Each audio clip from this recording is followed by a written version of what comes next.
Namaku Alia. Usia pernikahanku baru memasuki tahun ketiga, dan selama ini aku menganggap rumah tanggaku nyaris sempurna. Suamiku, Reno, adalah pria yang tampak bertanggung jawab, pandai bersikap di depan keluarga, dan selalu menjaga penampilan. Kami tinggal di sebuah rumah besar peninggalan orang tuanya, bersama pembantu yang sudah lama mengabdi pada keluarga ini. Setiap pagi, Reno berangkat ke kantor dengan kemeja rapi, semerbak wangi parfumnya masih tertinggal di lorong rumah. Aku, yang mengelola bisnis kecil online, menghabiskan banyak waktu di rumah. Meski sibuk, Reno selalu menyempatkan sarapan bersama. Di hadapan orang lain, ia terlihat sebagai suami idaman, ramah, perhatian, dan penyayang. Bahkan, mertuaku sering berkata aku sangat beruntung memiliki suami seperti Reno. Mertuaku, Bu Ratna, adalah sosok wanita tegas tapi berhati lembut. Sejak awal, beliau menerimaku seperti anak kandung sendiri. Sementara adik iparku, Nadia, masih kuliah dan sering datang menginap di rumah ini. Hubungan kami cukup akrab, bahkan sering saling curhat. Di luar keluarga, aku punya sahabat dekat bernama Maya. Kami sudah bersahabat sejak SMA. Maya tipe wanita yang supel, pandai bicara, dan selalu tampil modis. Meski hidupnya tidak sesukses penampilannya, dia selalu bisa membaur di lingkungan manapun. Reno pun mengenalnya sejak awal pernikahan kami, bahkan kadang ikut bercanda saat Maya main ke rumah. Sejujurnya, aku tak pernah merasa curiga sedikit pun pada mereka. Aku percaya penuh pada suamiku, apalagi ia selalu menampilkan sikap manis di depanku dan keluarganya. Aku mengira persahabatan kami bertiga hanyalah hubungan yang sehat, tidak lebih. Suatu hari, Maya menelepon dengan suara terdengar gelisah. "Li, aku boleh nggak nginep di rumah kamu malam ini? Lagi ada masalah sama kosanku, air mati, terus listrik juga mati total. Aku nggak bisa tidur di situ," katanya. Aku langsung mengiyakan tanpa ragu. "Ya ampun, kasian banget. Ya udah, bawa baju secukupnya aja. Di rumah kan banyak kamar kosong," jawabku. Sore itu, Maya datang dengan koper kecil. Reno yang baru pulang kerja ikut menyambut di depan pintu. "Wah, tamu spesial nih," ucapnya sambil tersenyum ramah. Aku melihat Maya tersipu sedikit, tapi kuanggap biasa saja. Mereka memang sering bercanda seperti itu kalau bertemu. Kami bertiga makan malam bersama. Reno memuji masakanku malam itu, dan Maya ikut memuji sambil mengulang cerita-cerita masa SMA kami. Tawa kami memenuhi ruang makan. Selesai makan, kami duduk di ruang keluarga menonton TV. Reno beberapa kali menawarkan minum dan camilan, bahkan membuatkan segelas coklat panas untukku. Aku sempat heran karena rasanya berbeda sedikit dari biasanya, lebih pekat, tapi hangatnya membuat nyaman. Sekitar pukul 10 malam, aku mulai merasa mengantuk luar biasa. Pandanganku berkunang-kunang, tubuh terasa berat. "Kayaknya aku mau tidur duluan, deh," ucapku sambil bangkit. Reno langsung memapahku ke kamar. "Iya, kamu istirahat aja. Nanti aku nyusul," katanya sambil membetulkan selimutku. Aku mengira ia akan membereskan piring atau ngobrol sebentar lagi dengan Maya sebelum tidur. Aku tak pernah menyangka malam itu akan menjadi awal dari kehancuran rumah tanggaku. Sambil memejamkan mata, pikiranku sempat melayang pada momen-momen manis pernikahan kami. Reno pernah mengejutkanku dengan buket bunga di ulang tahunku. Ia juga pernah menemaniku saat sakit hingga larut malam, tak tidur sedikit pun. Di depan keluarganya, ia sering memuji bahwa aku istri yang sabar dan pengertian. Aku tumbuh dengan keyakinan bahwa kesetiaan adalah pondasi utama hubungan. Karena itu, aku tidak pernah memeriksa ponselnya, tidak pernah membatasi pergaulannya.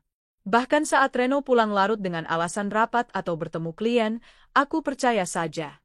Aku pikir, suami yang disayang keluarga pasti tak akan berani berbuat macam-macam.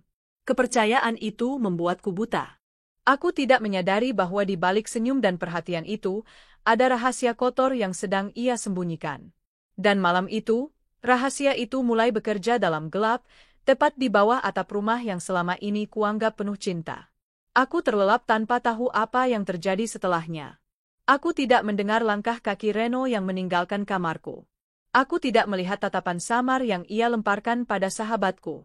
Aku tidak menyadari bahwa minuman yang kubawa ke bibirku malam itu telah membuatku tidur terlalu nyenyak untuk mendengar apapun.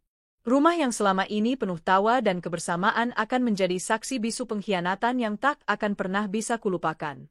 Tubuhku terasa berat, kelopak mataku seperti ditarik oleh beban yang tak terlihat.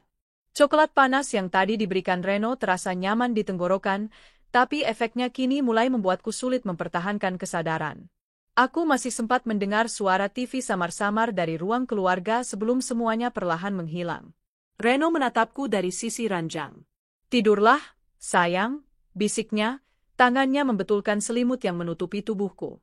Aku hanya mampu menggumam pelan sebelum mataku benar-benar tertutup. Dunia menjadi gelap.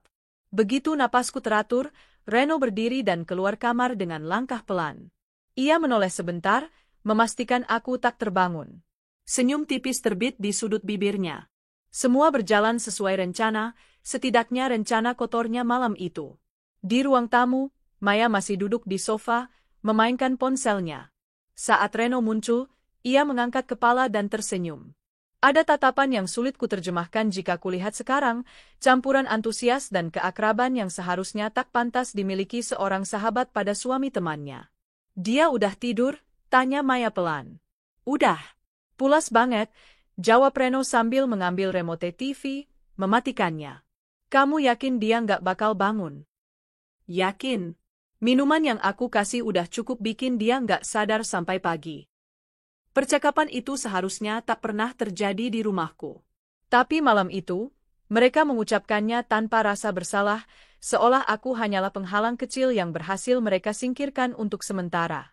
Reno berjalan ke arah kamar tamu sambil mempersilakan Maya masuk terlebih dahulu. Maya tersenyum tipis, menggigit bibirnya sebelum melangkah masuk. Mereka menutup pintu, tapi tak menguncinya, sebuah kelalaian yang kelak menjadi kunci terbukanya rahasia mereka. Di dalam kamar, lampu temaram menciptakan bayangan samar di dinding. Maya meletakkan tas kecilnya di kursi, lalu duduk di tepi ranjang. Reno duduk di sebelahnya, menatapnya lama, lalu meraih tangannya. "Kita punya malam panjang," bisik Reno. Maya terkekeh pelan. "Kamu yang mulai, ya." Percakapan mereka tak terdengar lagi, hanya suara kain yang bergesekan. Baju mulai terlepas satu persatu, jatuh ke lantai, kemeja Reno, dress tipis Maya, kaos dalam, rok, lalu celana panjang. Seperti serpihan bukti yang berserakan, baju-baju itu menjadi saksi bisu kebiadaban mereka. Reno, yang di mataku selama ini pria setia, kini menatap wanita lain dengan tatapan penuh nafsu. Maya, sahabatku yang kuanggap saudara, justru membalas tatapan itu dengan rindu yang seakan sudah lama dipendam. Tidak ada keraguan di mata mereka, seolah ini bukan pertama kalinya. Jam menunjukkan hampir tengah malam. Mereka berdua sudah tenggelam dalam hubungan terlarang itu berkali-kali. Nafas terengah-engah, keringat membasahi tubuh mereka. Mereka tidak memikirkan risiko, tidak memikirkan aku yang tidur di kamar utama, tidak memikirkan keluarga Reno yang tinggal di rumah yang sama. Setiap dentang waktu adalah jarum yang menusuk hatiku di masa depan, tapi saat itu aku masih tak tahu. Sementara itu, Reno yang biasanya akan kembali ke kamar setelah menonton TV, malam itu betah di kamar tamu.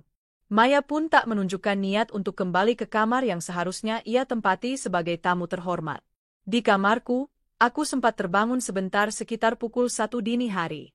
Mataku masih berat, tubuhku lemas. Aku mencoba memanggil Reno, tapi suaraku serak dan nyaris tak terdengar. Karena tak ada jawaban, aku kembali terlelap. Aku tak tahu bahwa hanya beberapa langkah dari kamarku, pengkhianatan sedang berlangsung. Reno dan Maya kini tertidur di pelukan satu sama lain, tanpa sehelai benang pun menutupi tubuh.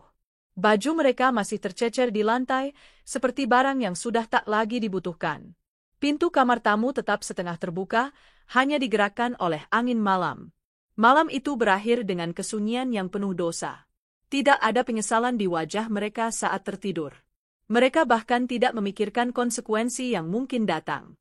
Yang mereka tahu hanyalah, malam itu adalah milik mereka, dan aku hanyalah istri yang dibiarkan tidur lelap, tak tahu apa-apa. Tapi pagi akan segera datang, dan pagi itu akan mengubah segalanya. Jam di dinding menunjuk pukul 2 dini hari. Di luar, hujan rintik-rintik mulai turun, mengetuk kaca jendela kamar tamu. Aroma parfum Reno bercampur samar dengan wangi tubuh Maya yang memenuhi ruangan. Mereka berdua tidak lagi terikat pada kesopanan, apalagi batas moral. Ranjang kamar tamu yang selama ini jarang dipakai kini menjadi saksi dari sebuah pengkhianatan yang sengaja dilakukan. Di lantai, kemeja putih Reno tergeletak kusut, sebagian lengan bajunya terinjak. Gaun hitam Maya terlipat seadanya di pojok, seolah dibuang terburu-buru. Bra renda dan celana dalam mereka bertebaran, ada yang nyaris menyelip di bawah ranjang. Sepatu hak tinggi Maya tergeletak miring di dekat pintu, salah satunya sampai terbalik. Jika ada yang masuk saat itu, pemandangan ini akan langsung mengungkap segalanya.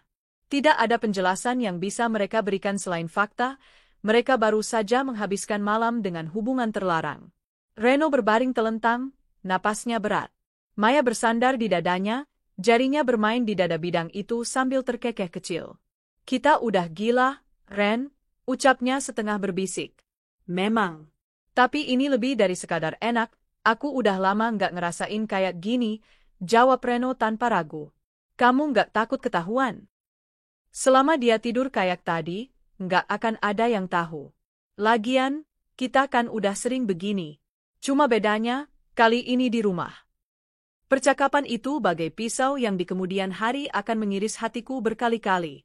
Ternyata ini bukan awal, melainkan kelanjutan dari hubungan yang sudah lama berjalan di belakangku. Waktu berjalan, dan entah karena efek euforia atau nafsu yang tak habis-habis, Reno dan Maya kembali memulai ronde berikutnya. Mereka sama sekali tidak sadar bahwa di luar, malam sudah hampir berganti pagi. Keringat membasahi tubuh mereka, napas terengah-engah, suara kasur berderit seirama dengan gerakan mereka. Setiap detik menjadi bukti betapa dalam mereka tenggelam dalam dosa, sampai melupakan semua yang mereka miliki di dunia nyata. Di kamarku, aku masih tertidur pulas. Sesekali tubuhku bergerak resah, mungkin karena tubuh mulai memproses efek obat tidur yang mulai menurun. Tapi aku tetap tidak bangun sepenuhnya. Suara hujan menutupi bunyi-bunyi dari kamar tamu, dan pintu kamarku yang tertutup membuatku tak tahu bahwa hanya beberapa meter dariku, rumah tanggaku sedang dihancurkan. Pukul 5.30 pagi, langit mulai memutih di ufuk timur. Reno dan Maya masih terlelap, tubuh mereka terjerat satu sama lain. Selimut hanya menutupi sebagian, memperlihatkan kulit telanjang mereka yang saling bersentuhan. Mereka sama sekali tidak bangun untuk menutup pintu. Pintu kamar tamu itu tetap sedikit terbuka, cukup untuk siapapun melihat apa yang terjadi di dalam. Di dapur, Siti, pembantu rumah yang sudah bekerja sejak Reno kecil, mulai beraktivitas. Ia hendak merapikan kamar tamu seperti biasanya, apalagi karena tahu Maya menginap. Siti berjalan sambil membawa keranjang cucian. Saat tiba di depan pintu kamar tamu, ia mendorongnya perlahan. Pintu itu terbuka tanpa perlawanan. Awalnya, Siti hanya berniat mengecek apakah Maya sudah bangun.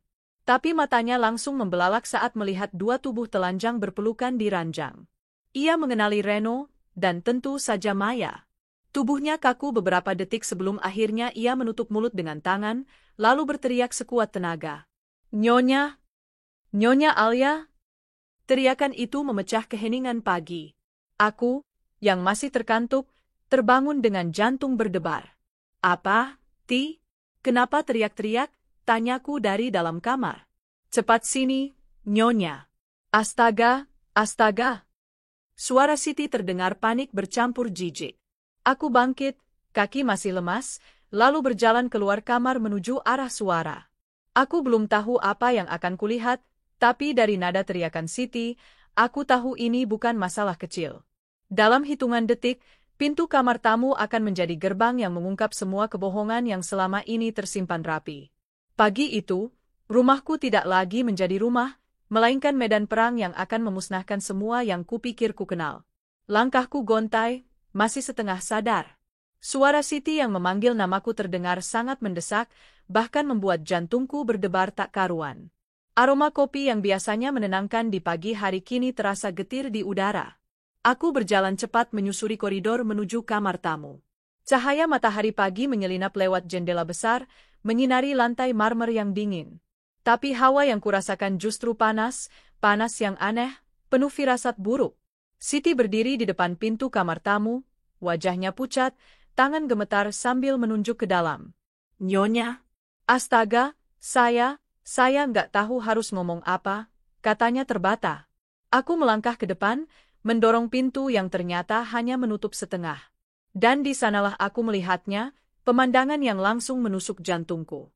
Reno dan Maya masih tertidur tanpa sehelai kain pun menutupi tubuh. Reno memeluk Maya dari belakang, wajahnya menempel di lehernya. Rambut Maya berantakan, kulit mereka sama-sama basah oleh keringat semalam.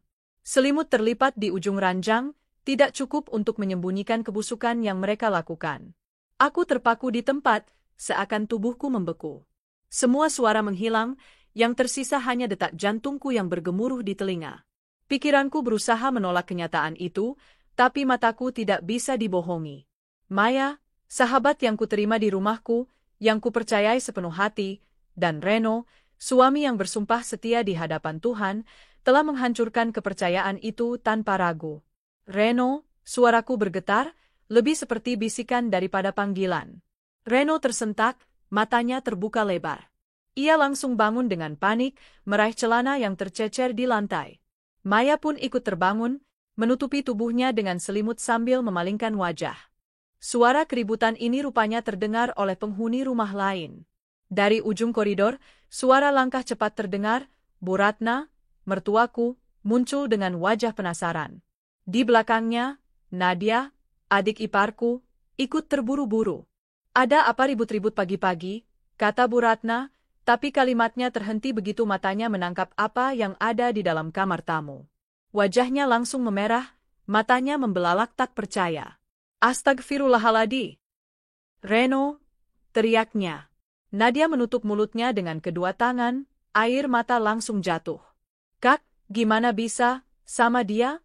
Suaranya pecah, antara marah dan jijik. Bu Ratna melangkah masuk tanpa mempedulikan aku yang masih terpaku. Tangannya menunjuk Reno dengan gemetar karena marah. Kamu tega sekali. Alia itu istri kamu, Reno. Perempuan baik-baik yang aku sayang seperti anak sendiri. Dan kamu malah berbuat bejat dengan temannya sendiri di rumah ini. Reno mencoba bicara, tapi suaranya lemah. Bu, ini. Diam, bentak Bu Ratna. Tidak ada pembelaan untuk perbuatan sehina ini. Maya mencoba menyela, wajahnya masih sembunyi di balik selimut. Tante, aku. Kamu juga. Perempuan tak tahu diri. Sudah menumpang di rumah orang, malah menusuk dari belakang. Suara Bu Ratna bergetar menahan amarah. Keluar dari rumah ini sekarang juga sebelum aku lupa diri. Selama ini aku diam, tapi kini suara keluar dari tenggorokanku, berat dan penuh luka. Berapa lama? Tanyaku pelan. Reno menunduk, tidak menjawab. Aku tanya, berapa lama kalian selingkuh di belakangku? Maya menelan ludah, lalu menjawab, sudah, beberapa bulan. Jawaban itu membuat dadaku seperti dihantam palu.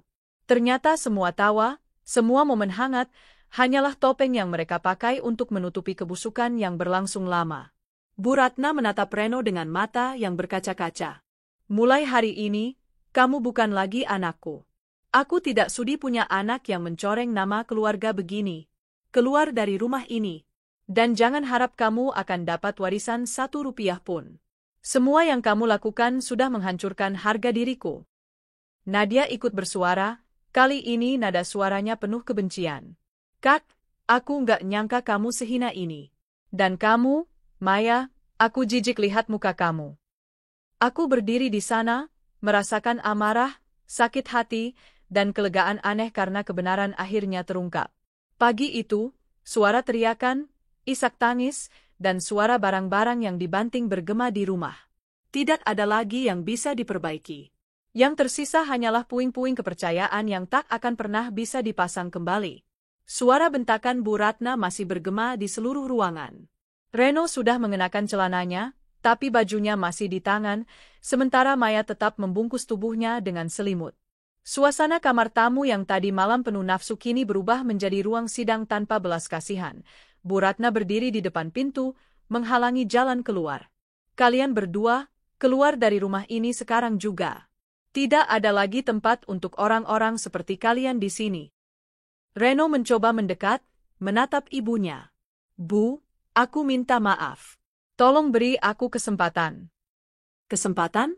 Kamu sudah habis kesempatan sejak pertama kali menyentuh perempuan itu di belakang istrimu, bentak Bu Ratna. Aku ini ibumu, Reno. Tapi Alia, dia adalah menantuku, anak yang sudah aku anggap seperti darah dagingku sendiri. Aku tidak akan membiarkan dia diinjak harga dirinya oleh anakku sendiri. Nadia yang berdiri di belakang ibunya ikut menimpali. Kak, kamu nggak ngerti ya, ini nggak cuma nyakitin Kak Alia. Ini bikin seluruh keluarga kita malu kalau orang tahu. Aku melangkah maju, berdiri di samping Bu Ratna. Suaraku bergetar, tapi tegas. Ambil semua barangmu, Ren. Dan kamu juga, Maya. Bawa semua yang kamu punya sekarang, sebelum aku benar-benar muak melihat wajah kalian. Maya menunduk, matanya berkaca-kaca, tapi aku tahu itu bukan air mata penyesalan. Lebih kepada ketakutan kehilangan kenyamanan yang ia nikmati selama ini. Ketika Reno mengumpulkan pakaiannya, Nadia tak tahan untuk mengungkap sesuatu yang selama ini ia simpan. Kak, aku tahu ini bukan pertama kalinya. Aku pernah lihat kamu sama Maya di kafe minggu lalu. Kalian mesra banget, tapi waktu itu aku nggak mau bikin ribut. Kupikir cuma kebetulan, ternyata aku bodoh. Siti, pembantu rumah, ikut menambahkan dengan hati-hati. Maaf Nyonya, tapi beberapa kali saya lihat Tuan Reno keluar malam dan pulang pagi-pagi sekali. Pernah juga saya lihat Mbak Maya datang malam-malam waktu Nyonya Alia nggak ada di rumah. Kata-kata mereka membuat kepalaku panas. Jadi semua ini sudah berjalan lama, bukan kesalahan sekali seperti yang mungkin ingin mereka akui. Bu Ratna menepuk bahu Siti. Bantu siapkan koper mereka, tapi jangan beri mereka satupun barang yang bukan milik mereka. Maya bangkit dengan wajah marah. Tante nggak punya hak musir aku begini. Ini kan rumah Reno juga. Bu Ratna tertawa sinis. Rumah ini milikku. Semua yang kamu pakai di sini, uang yang kamu nikmati, bahkan tempat tidur yang kamu kotori semalam, itu semua dari keluarga kami. Dan mulai sekarang, kamu nggak dapat apa-apa. Reno hanya diam. Sorot matanya menunjukkan ia mulai sadar situasinya memburuk lebih dari yang ia perkirakan. Ia bukan hanya kehilangan aku, tapi juga dukungan finansial keluarganya. Aku tidak bisa menahan diri lagi. Aku melangkah cepat dan berdiri di depan Maya. Kamu pikir aku nggak tahu sifatmu? Dari dulu kamu selalu cari laki-laki yang bisa kasih kamu uang, kenyamanan, dan gaya hidup mewah. Dan kamu pikir Reno bisa jadi tambatan terakhirmu. Tapi lihat sekarang, dia nggak akan punya apa-apa lagi setelah ini. Maya menatapku dengan sinis. Kita lihat aja nanti. Nggak perlu lihat nanti, jawabku tegas. Karena mulai detik ini, kalian cuma punya satu sama lain. Dan itu akan menjadi hukuman kalian. Setelah koper mereka siap, Bu Ratna menunjuk pintu depan. Keluar, dan jangan pernah kembali. Reno, kamu bukan anakku lagi. Jangan harap 1 rupiah pun dari warisan atau aset keluarga ini. Aku tidak akan membiarkan nama keluarga kita dicemari lebih jauh. Nadia membuka pintu lebar-lebar, seolah ingin seluruh lingkungan melihat betapa memalukannya mereka saat keluar. Siti ikut menyaksikan dengan tatapan penuh jijik. Reno menunduk, menyeret kopernya. Maya berjalan cepat di belakangnya, masih mengenakan baju pinjaman dari lemari tamu. Tidak ada salam, tidak ada permintaan maaf yang tulus. Mereka hanya pergi, terusir. Begitu pintu tertutup, rumah terasa sunyi. Aku berdiri mematung di ruang tamu, masih sulit mencerna betapa cepatnya hidupku berubah dalam hitungan jam. Tapi di balik luka itu, ada rasa lega. Aku tidak lagi hidup dalam kebohongan. Yang aku tahu, badai ini belum selesai.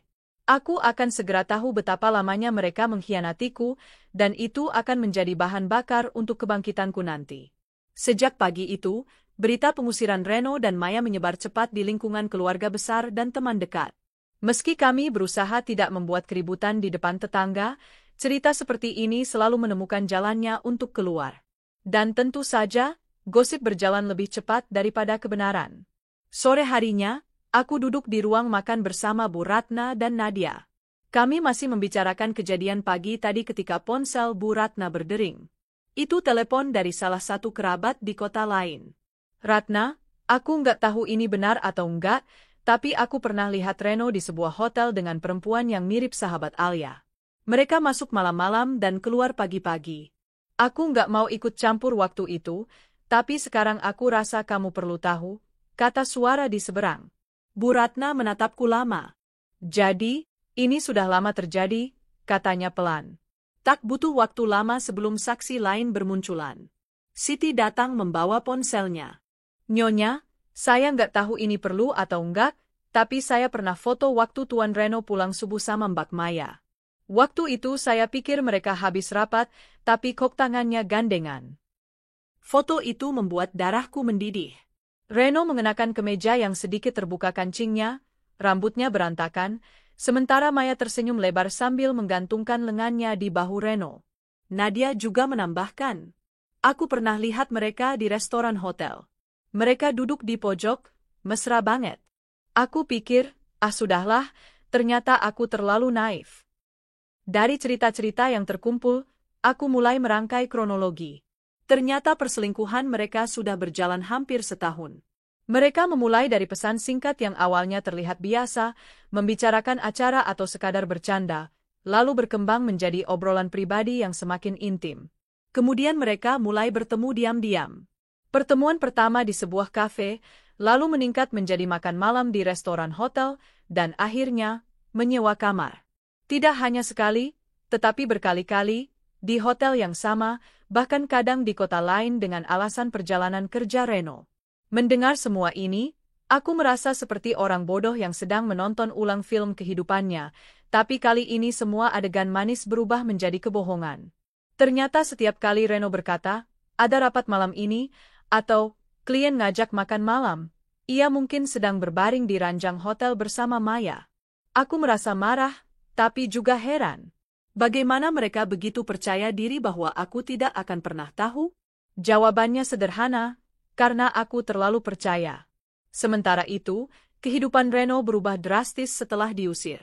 Semua fasilitas yang selama ini ia nikmati, mobil, kartu kredit keluarga, dan gaji dari perusahaan milik ibunya, dicabut. Ia tidak punya pekerjaan tetap, karena selama ini posisinya di perusahaan hanyalah jabatan titipan dari sang ibu. Maya yang terbiasa hidup manja ikut merasakan dampaknya. Tanpa uang Reno, ia mulai mengeluh. Biaya hotel, makan malam mewah, dan belanja branded yang dulu dengan mudah ia dapatkan, kini lenyap. Kabar dari seorang teman lama mengatakan bahwa Reno dan Maya kini tinggal di sebuah rumah kontrakan kecil di pinggiran kota. Mereka sering bertengkar keras, sampai tetangga mendengar. Kamu janji mau bikin hidup aku enak, Ren, teriak Maya, menurut cerita tetangga yang kebetulan kenal teman Bu Ratna. Aku nggak punya apa-apa lagi. Kamu pikir gampang cari kerja setelah semua orang tahu kelakuan kita? Balas Reno. Pernikahan yang dulu kukira tak tergantikan kini benar-benar runtuh. Bahkan hubungan mereka yang katanya penuh cinta terlarang, mulai retak saat kenyataan pahit menghantam. Di sisi lain, aku memutuskan untuk tidak larut dalam kesedihan. Bu Ratna memintaku untuk mengambil peran yang lebih besar di perusahaan keluarga. Alia, kamu punya kepala dingin dan hati bersih. Perusahaan ini butuh orang seperti kamu, bukan orang seperti Reno, kata beliau. Awalnya aku ragu, tapi kemudian aku sadar, inilah kesempatan untuk membuktikan bahwa aku bisa berdiri tanpa bergantung pada siapapun. Kini, saat aku mulai membangun kembali hidupku, Reno dan Maya terjebak dalam dunia yang mereka ciptakan sendiri, dunia yang penuh kebohongan, nafsu, dan janji-janji palsu. Mereka kehilangan segalanya, sementara aku, perlahan mendapatkan segalanya kembali, tapi kali ini dengan kebebasan penuh. Badai sudah mereda di sisiku, tapi di sisi mereka, petir baru saja mulai menyambar. Pagi itu, aku berdiri di depan cermin, mengenakan setelan blazer biru tua yang rapi. Rambutku disanggul elegan, dan riasan wajahku dibuat natural tapi tegas. Hari itu adalah hari pertama aku resmi menjabat sebagai direktur utama perusahaan keluarga Bu Ratna. Bu Ratna menyerahkan kunci kantor, bukan hanya sebagai simbol kepercayaan, tapi juga sebagai pengakuan bahwa aku layak memimpin. Alia, ini bukan hadiah. Ini adalah tanggung jawab. Aku percaya kamu akan membawa perusahaan ini lebih maju daripada yang pernah Reno lakukan, kata beliau sambil tersenyum bangga. Bekerja di puncak jabatan bukan hal yang mudah. Aku harus memimpin ratusan karyawan, mengambil keputusan strategis, dan menghadapi tekanan kompetisi bisnis. Tapi aku justru menemukan diriku tumbuh lebih kuat setiap hari. Rapat-rapat besar yang dulu membuatku gugup kini menjadi ajang pembuktian. Aku bicara dengan tenang, memaparkan data, dan memimpin diskusi dengan tegas. Perlahan, para manajer senior yang awalnya meragukanku mulai mengangguk hormat setiap kali aku selesai berbicara. Aku pindah ke rumah baru yang modern dan aman. Tidak terlalu besar, tapi nyaman. Rumah itu menjadi simbol kemandirian, tempat yang kubangun sendiri, bukan pemberian suami atau mertua. Aku mengisi hari-hari dengan pekerjaan, olahraga pagi, dan waktu berkualitas bersama orang-orang yang tulus. Lingkaran pertemananku kini lebih kecil, tapi lebih sehat. Aku belajar bahwa sedikit teman sejati jauh lebih berharga daripada banyak teman yang penuh kepura-puraan. Sementara itu, kabar tentang Reno dan Maya terus terdengar. Mereka pindah lagi, kali ini ke rumah petak sempit di daerah yang lebih kumuh. Reno akhirnya mendapat pekerjaan sebagai sales door-to-door dengan penghasilan pas-pasan. Maya, yang dulu sering memamerkan tas dan sepatu mahal di media sosial, kini jarang mengunggah foto. Ketika ia mengunggah pun, hanya selfie dengan latar belakang dinding kusam. Dari cerita yang sampai padaku, hubungan mereka makin renggang. Maya sering mengeluh. Aku nyesel ninggalin hidup enak dulu. Reno hanya diam, menunduk, tak punya jawaban. Suatu sore, aku menghadiri acara gala bisnis di hotel mewah. Di tengah acara, saat aku berbicara dengan rekan bisnis, aku melihat Reno di lobi, tapi bukan sebagai tamu. Ia mengenakan seragam staf hotel, sedang mendorong troli koper. Pandangan kami bertemu sebentar. Wajahnya kaget, lalu cepat-cepat menunduk. Aku hanya tersenyum tipis. Tidak ada dendam yang menguasai hatiku lagi, hanya rasa lega. Aku telah melewati badai, sementara dia masih terjebak di tengahnya. Beberapa bulan kemudian, aku mendengar Maya meninggalkan Reno. Katanya ia kabur bersama pria lain yang punya mobil baru. Reno sendirian, dan kini tinggal di kamar kos murah. Aku tidak bersorak gembira mendengar itu, tapi ada rasa puas yang tak bisa dipungkiri, karena semua itu terjadi tanpa aku harus melakukan apapun. Mereka dihancurkan oleh sifat mereka sendiri. Di tahun pertama kepemimpinanku, perusahaan mencatatkan keuntungan terbesar dalam 5 tahun terakhir. Aku diundang menjadi pembicara di berbagai seminar, bahkan masuk ke majalah bisnis sebagai perempuan inspiratif tahun ini. Suatu kali, Bu Ratna berkata, "Alia, kamu membuktikan bahwa harga diri dan kerja keras lebih berharga dari semua kemewahan instan. Aku bangga padamu, lebih dari yang bisa kuungkapkan." Aku tak lagi mencari balas dendam. Kebahagiaan terbesarku adalah melihat diriku berdiri di tempat yang lebih tinggi tanpa harus menjatuhkan siapapun. Reno dan Maya sudah menuai apa yang mereka tanam. Aku, di sisi lain, menuai kekuatan dari luka yang mereka berikan. Kini, setiap kali aku duduk di kursi kantorku yang menghadap ke jendela besar, aku melihat kota yang ramai di bawah sana. Di antara jutaan orang, ada 2 orang yang mungkin masih menyesal telah mengkhianatiku. Tapi aku tak lagi peduli. Hidupku terus berjalan, karierku semakin cemerlang, dan hatiku sudah bebas dari bayang-bayang masa lalu. Aku adalah bukti bahwa pengkhianatan tidak selalu mematahkan, kadang justru membentuk kita menjadi jauh lebih kuat. Dan itulah kemenangan terindah. Dulu, jika aku mengingat malam ketika Reno memberiku obat tidur dan mengkhianatiku bersama Maya, dadaku akan sesak, mataku panas, dan jantungku terasa seperti diperas. Namun kini, rasa itu sudah pudar. Luka itu memang masih ada, tapi tak lagi berdarah. Yang tersisa hanyalah bekas, seperti sayatan yang sudah mengeras menjadi kulit baru. Aku tidak lagi bertanya, mengapa dia tega, atau apa salahku? Pertanyaan-pertanyaan itu hanya membuatku terjebak. Jawabannya pun tak akan pernah memuaskanku. Aku belajar menerima bahwa pengkhianatan seringkali tidak butuh alasan logis. Kadang, orang melakukannya hanya karena mereka bisa, dan karena sifat aslinya memang seperti itu. Aku tidak pernah mengira bahwa dari kejatuhan itu, aku akan menemukan kekuatanku sendiri. Saat Reno pergi, aku kira aku akan hancur. Tapi nyatanya, aku justru berdiri lebih kokoh. Saat Maya menusukku dari belakang, aku kira aku akan membenci dunia. Tapi aku malah semakin selektif memilih siapa yang layak berada di sisiku. Ternyata, rasa sakit itu seperti pisau bermata dua. Ia bisa menghancurkan atau membentuk. Pilihan ada di tangan kita. Dan aku memilih untuk membentuk diriku menjadi versi yang lebih tangguh. Aku jarang memikirkan mereka sekarang. Kadang, kabar tentang mereka datang seperti angin, membawa gosip singkat lalu hilang lagi. Ada yang bilang Reno kini bekerja di gudang, ada yang bilang Maya pindah kota bersama kekasih barunya. Dulu, setiap kabar tentang mereka akan menimbulkan reaksi emosional dalam diriku. Sekarang, semua itu hanya seperti membaca berita tentang orang asing. Mereka adalah bagian dari masa laluku, bukan masa depanku. Yang paling indah dari semua ini adalah aku bisa mengklaim kembali hidupku.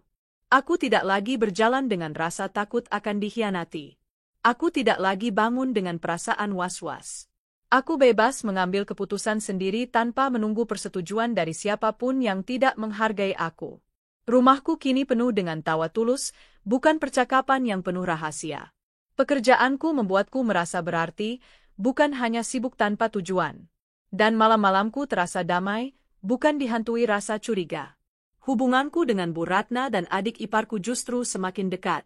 Mereka sering datang ke rumahku, sekadar makan malam atau mengobrol sambil minum teh. Mereka tidak lagi melihatku sebagai mantan istri Reno, tapi sebagai bagian dari keluarga mereka sendiri. Pernah suatu kali, Bu Ratna berkata sambil menggenggam tanganku. Alia, kamu bukan hanya menantu. Kamu anakku. Dan anakku ini adalah pejuang. Kata-kata itu lebih berharga daripada semua permintaan maaf yang mungkin Reno ucapkan seumur hidupnya.